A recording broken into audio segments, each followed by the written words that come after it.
প্রেমের সমাধি ভেঙে মনের শীতল ছিড়ে আসবার কালে আসলাম একা যাইবার কালে আমার মতো এত সুখী। আসসালামু আলাইকুম guys, what is up everyone, welcome back to another it video. আজকের এই ভিডিওতে আমরা দেখব বাংলাদেশের সেরা 10 জন কিংবদন্তি কণ্ঠশিল্পী সম্পর্কে, যাদেরকে পুরো বাংলাদেশে এক নামে চিনে থাকে, কারণ এদের গান মানুষের কাছে এত জনপ্রিয় যে আপনি কল্পনাও করতে পারবেন না। বাজারে যাচাই করে দেখিনি তো দাম, প্রেমে পড়েছে মন, প্রেমে পড়েছে।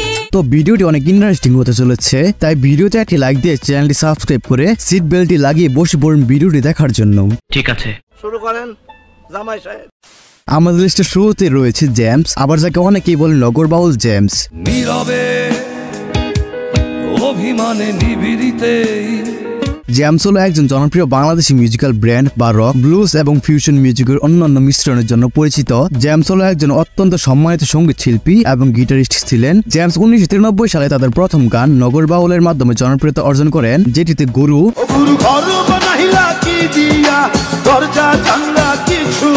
এবং তাছাড়াও রয়েছে কবিতা 1996 সালের।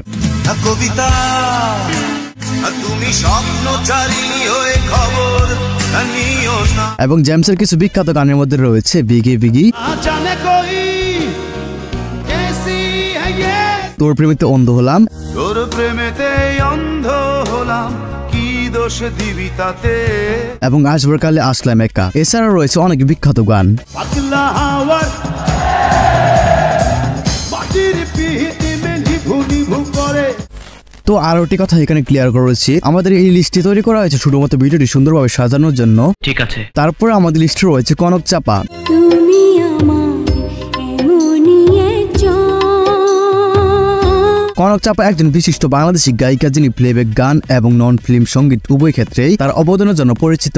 অনেক সাধনার পরে আমি পেলাম তোমার মন। তিনি 16 সেপ্টেম্বর 1966 সালে একটি সঙ্গীত পরিবারে জন্মগ্রহণ করেন। তিনি 1980 এবং 1990 দশকে তার সরলা কণ্ঠ এবং বহুমুখী গানের শৈলীর মাধ্যমে জনপ্রিয়তা অর্জন করেছিলেন। কনক চাপা বাংলাদেশ চলচ্চিত্রের জন্য অসংখ্য গান গেয়েছেন। তার কয়েকটি উল্লেখযোগ্য প্লেব্যাক গানের মধ্যে রয়েছে একতা ছেলে এবং কথা দাও আমার আসবে। প্লেব্যাক গান ছাড়াও কনক চাপা বেশ কয়েকটি একক অ্যালবাম প্রকাশ করেছেন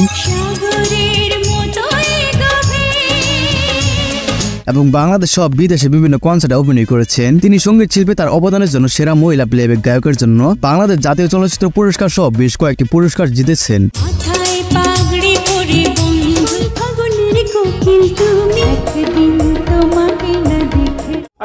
তো যাই হোক গাইস, এরপর আমাদের লিস্ট রয়েছে এন্ড্রু কিশোর। কারে দেখাবো মনের দুঃখ গো। এন্ড্রু কিশোর একজন প্রখ্যাত বাংলাদেশি প্লেব্যাক গায়ক, বাংলাদেশ সঙ্গীত শিল্পের একজন বিশিষ্ট ব্যক্তিত্ব ছিলেন। তিনি 4 নভেম্বর 1955 সালে বাংলাদেশের রাজশাহীতে জন্মগ্রহণ করেন। তিনি তার সুরেলা কণ্ঠ এবং বহুমুখী গানের জন্য ব্যাপক জনপ্রিয়তা অর্জন করেছিলেন। এন্ড্রু কিশোর বেশ কয়েক দশক ধরে একাই রাজত্ব করেছিলেন বাংলা চলচ্চিত্র ইন্ডাস্ট্রিতে। তুমি আমার কত চেনা ওড়ে না চোখের পলক। এন্ড্রু কিশোরের ঝুলিতে রয়েছে অসংখ্য হিট গান, যা কোটি কোটি মানুষের হৃদয়ে গেঁথে গিয়েছে। তুমি জানো না রে প্রিয় সাথী রে। সঙ্গীত শিল্পে তার অবদানের জন্য তিনি বহুবার শ্রেষ্ঠ পুরুষ প্লেব্যাক গায়কের জন্য বাংলাদেশ জাতীয় চলচ্চিত্র পুরস্কার সহ অসংখ্য পুরস্কার ও প্রশংসা অর্জন করেছেন। এন্ড্রু কিশোর উল্লেখযোগ্য কিছু গানের মধ্যে রয়েছে আমার সারা দেহ খেয়ে গো মাটি, আমার সারা দেহ খেয়ে গো মাটি, ডাক দিয়াছেন দয়াল আমারে, ডাক দিয়াছেন দয়াল আমারে, তুমি মোর জীবনের ভাবনা, তুমি মোর জীবনের ভাবনা, এবং আমার বুকের মধ্যেখানে। আমার বুকের মধ্যেখানে মন যেখানে হৃদয় যেখানে। তবে দুঃখজনকভাবে বলতে হচ্ছে যে এন্ড্রু কিশোর কিছুদিন ক্যান্সারের সাথে লড়াই করার পরে 6 জুলাই 2020 সালে মারা যান। যাই হোক, তার উত্তরাধিকার নিরবধি সঙ্গীতের মাধ্যমে বেঁচে থাকে, যার প্রজন্মের পর প্রজন্ম শ্রোতাদের মোহিত করে। আমি পাথরে ফুল ফোটাবো, বেদের মেয়ে জ্যোৎস্নায় আমায় কথা দিয়েছে, তুমি চাঁদের জোছনা নাও। এরপর আমাদের লিস্টে রয়েছে আইয়ুব বাচ্চু। এক আকাশে তারা তুই একা গুনিস নে, গুনতে আইয়ুব বাচ্চু প্রায়শই এই নামে পরিচিত একজন কিংবদন্তি বাংলাদেশ সঙ্গীত শিল্পী, গায়ক এবং গিটারিস্ট ছিলেন, যিনি আইকনিক ব্র্যান্ড ALRV এর প্রতিষ্ঠাতা এবং প্রধান কণ্ঠশিল্পী হিসেবে পরিচিত। 1962 সালের 16 আগস্ট বাংলাদেশ চট্টগ্রামে জন্মগ্রহণ করেন আইয়ুব বাচ্চু। আইয়ুব বাচ্চুর সঙ্গীত যাত্রা শুরু হয় 1970 দশকের শেষের দিকে। যাই হোক, 1991 সালে ALRV গঠনের সাথে সাথেই তিনি তার ক্যারিয়ারের শীর্ষে পৌঁছেছিলেন। তিনি শুধুমাত্র একজন প্রতিভাবান সঙ্গীতাঙ্গই ছিলেন না, তিনি একজন প্রখ্যাত গীতিকারও ছিলেন, যিনি বাংলাদেশ সঙ্গীত শিল্পে অসংখ্য হিট গানে অবদান রেখেছিলেন।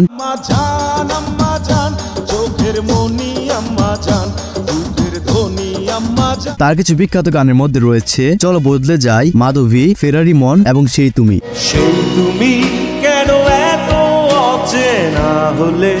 তবে আইয়ুব বাচ্চু 18 অক্টোবর 2018 তার মৃত্যু হয়। আইয়ুব বাচ্চুর অবদান বাংলাদেশ সঙ্গীতের ইতিহাসে অন্যতম সেরা সঙ্গীতাঙ্গ হিসেবে তার স্থানকে আরো শক্তিশালী করেছে।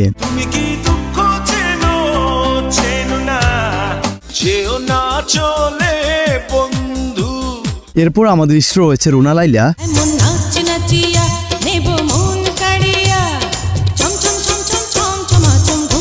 রুনা লাইলা একজন বাংলাদেশী প্লেব্যাক গায়িকা। তার বহুমুখী কণ্ঠস্বর এবং বৈচিত্র্যময় পরিবেশনের জন্য ব্যাপকভাবে প্রশংসিত। তিনি 17 নভেম্বর 1952 সালে বাংলাদেশের সিলেটে অর্থাৎ তৎকালীন পূর্ব পাকিস্তানে জন্মগ্রহণ করেন। রুনা লাইলার সঙ্গীত যাত্রা শুরু হয় যখন তিনি 1960 দশকে তিনি তার হিট গান দামাদাম মাস্ত কালান্দার এর মাধ্যমে খ্যাতি অর্জন করেছিলেন।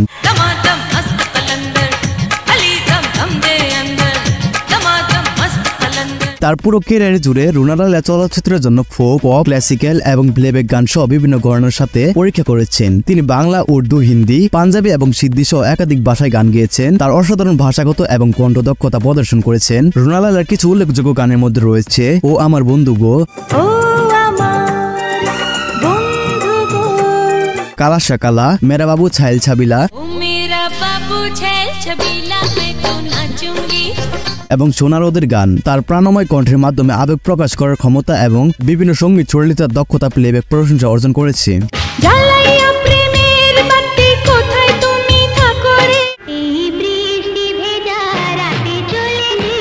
সঙ্গীতে রুনা লাইলার অবদানে বাংলাদেশের সর্বোচ্চ বেসামরিক পুরস্কারগুলির মধ্যে একটি মর্যাদাপূর্ণ 21 পদক সহ অসংখ্য পুরস্কার এবং প্রশংসার সাথে স্বীকৃত হয়েছে।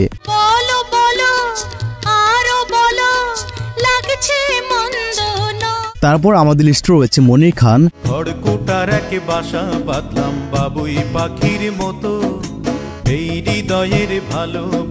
মনির খান হলেন একজন বাংলাদেশের জনপ্রিয় প্লেব্যাক গায়ক, যিনি আধুনিক বাংলাদেশ সঙ্গীত শিল্পে বিশেষ করে লোক ও রোমান্টিক গানের ক্ষেত্রে তার অবদানের জন্য পরিচিত।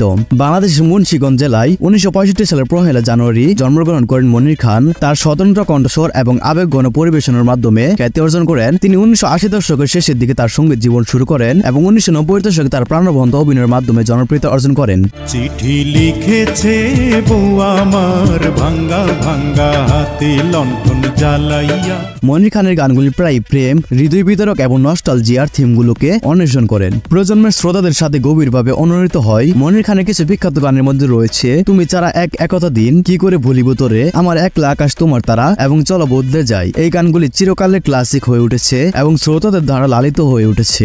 মাথায় পাগড়ি পরে এই তো আমি, তারি তীরে গড়ব আমি আমার প্রেমের তাজমহল। মনির খানের প্রতিভা এবং বাংলাদেশ সঙ্গীতে অবদান তার ক্যারিয়ার জুড়ে বিভিন্ন পুরস্কার ও প্রশংসা অর্জন করেছেন। সুখে আমার বুক ভেসে যায় ভালোবাসার কান্না, তুই যদি আমার হইতি রে। তারপর আমাদের লিস্টে রয়েছে সাবিনা ইয়াসমিন। সাবিনা ইয়াসমিন একজন আইকনিক বাংলাদেশি প্লেব্যাক গায়িকা, যিনি তার সুরেলা কণ্ঠ এবং বাংলাদেশ সঙ্গীত শিল্পে ব্যাপক অবদানের জন্য পরিচিত। 1954 সালে 4 সেপ্টেম্বর ঢাকায় জন্মগ্রহণ করেন। তিনি 1970 এবং 1980 দশকে বাংলাদেশে একজন নেতৃস্থানীয় প্লেব্যাক গায়িকা হিসেবে আবির্ভূত হন। চলচ্চিত্র এবং টেলিভিশন নাটকের জন্য অসংখ্য হিট গানে তার কণ্ঠ দেন।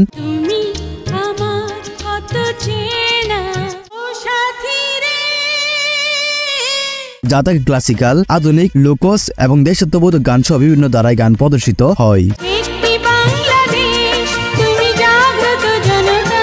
সাবিনা ইয়াসমিনের সবচেয়ে স্মরণীয় কিছু গানের মধ্যে রয়েছে শোনো শোনো শোনো এই দিন, এই মেঘলা দিনে একলা, তুমি কি দেখেছো কোনো জীবনের পরাজয় এবং জীবন থেকে নেওয়া। বাংলাদেশ সঙ্গীতে তার অসাধারণ অবদানের জন্য তিনি একাধিকবার সম্মানজনক 21 পদক সহ শ্রেষ্ঠ মহিলা প্লেব্যাক গায়িকার জন্য বাংলাদেশ জাতীয় চলচ্চিত্র পুরস্কার সহ বহু পুরস্কার অর্জন করেছেন।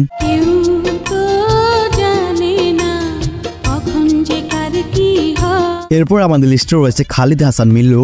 অনেক সাধনার পরে আমি খালিদ হাসান মিলু ছিলেন একজন বাংলাদেশী সঙ্গীত শিল্পী। 1980 সালের প্রথমার্ধে তার সঙ্গীত জীবন শুরু হয়। মিলুর প্রকাশিত একক অ্যালবাম সংখ্যা 12টি এবং মিশ্র দ্বৈতের অ্যালবাম সংখ্যা প্রায় 120টি। তিনি প্রায় 200টি চলচ্চিত্রে গানে কণ্ঠ দিয়েছেন। তিনি সর্বমোট প্রায় 1500-এর মতো গানে কণ্ঠ দিয়েছেন। তার বর্তমানে হিট গানের ভিতরে রয়েছে আমার মতো এত সুখী, আমার মতো এত সুখী, মায়ের এক ধার দুধের দাম, মায়ের এক ধার দুধের দাম ও সাথী আমার ছাড়া আরো বহু গান। 1998 সালে হৃদয় থেকে হৃদয় চলচ্চিত্র গানের কণ্ঠ দিয়ে তিনি শ্রেষ্ঠ পুরুষ কণ্ঠশিল্পী বিভাগে জাতীয় চলচ্চিত্র পুরস্কার লাভ করেন এবং তার দুটি পুত্র সন্তান রয়েছে। আপনি জানলে হয়তো অবাক হবেন, তার দুটি পুত্র সন্তানই বর্তমানে জনপ্রিয় সিঙ্গার এবং অ্যাক্টর। তারা হচ্ছে প্রত্যয় হাসান এবং প্রতীক হাসান। তবে দুঃখের সাথে বলতে হচ্ছে যে মিলু 2005 সালে 29 মার্চ ঢাকায় মৃত্যুবরণ করেন। কোন কাননের ফুল গো তুমি, কোন আকাশের চাঁদ গো তুমি।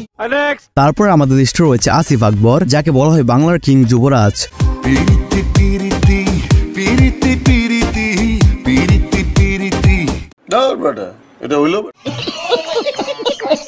আসিফ আকবর ছিলেন বাংলাদেশের স্বনামধন্য পপ সঙ্গীত শিল্পী। আসিফের সর্বপ্রথম অ্যালবাম হলো ও প্রিয়া তুমি কোথায়, যেটি ভারত, বাংলাদেশ সহ বেশ কয়েকটি দেশে ব্যাপক জনপ্রিয়তা পায়। প্রিয়া প্রিয়া তুমি কোথায়। এছাড়া তার আরো একটি জনপ্রিয় গান হলো একাকী গভীর রাতে। একাকী গভীর রাতে তোমার কথা ভেবে। আসিফ আকবর তার সঙ্গীত জীবন শুরু করেন 1998 সালে। তিনি তার সম্মাননা পুরস্কার হিসেবে 2বার জাতীয় চলচ্চিত্র পুরস্কার, 6বার প্রথম মেরিল আলো পুরস্কার, এছাড়া আরো অসংখ্য অ্যাওয়ার্ড পেয়েছেন। প্রিয়া রে হারিয়েছি মন। আসিফ আকবরের এখন পর্যন্ত 30টির বেশি অ্যালবাম রয়েছে এবং তার ফ্যান কে কে রয়েছেন অবশ্যই কমেন্টে জানতে ভুলবেন না। নীলাঞ্জনা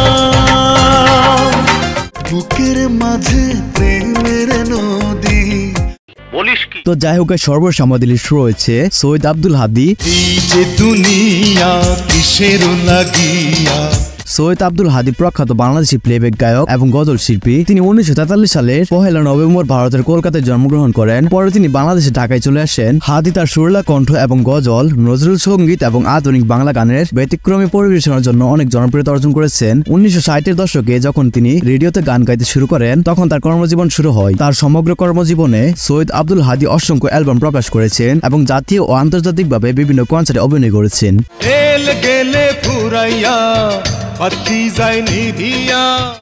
তো এই 10 জন শিল্পীর বাইরে বাংলাদেশে অনেক প্রখ্যাত শিল্পী রয়েছে যারা অনেক সমুদ্র কণ্ঠে গান পরিবেশন করেন। তবে এই 10 জন শিল্পী হচ্ছে বাংলাদেশের সেরা 10 কিংবদন্তি গায়ক ও গায়িকা, যাদের গান ও নাম সারা জীবন ইতিহাসের পাতায় লেখা থাকবে। তো আপনার এই 10 জনের মধ্যে কার গান বেশি ভালো লাগে এবং কার ফ্যান আপনি, সেটা অবশ্যই কমেন্ট জানতে ভুলবেন না। এবং আপনাদের জন্য এত কষ্ট করে ভিডিও বানাই, আপনারা লাইক কমেন্ট সাবস্ক্রাইব কিছুই করেন না। তাই আশা করছি লাইক কমেন্ট সাবস্ক্রাইব করে বুঝিয়ে দিবেন আজকের এই ভিডিওতে। সেখানে বিদায় নিচ্ছি, দেখা হচ্ছে পরবর্তী নতুন একটি ভিডিওতে। ততক্ষণ সবাই ভালো থাকবেন, সুস্থ থাকবেন, টেক কেয়ার, আল্লাহ হাফেজ। अब तुम लोग गलती से अगर नए हो तो सब्सक्राइब करो। वो जो लाल वाला बटन है उस पे अपने जीजा जी फेंक के मारो या फूफा जी, मुझे नहीं पता, बस क्लिक हो जाना चाहिए।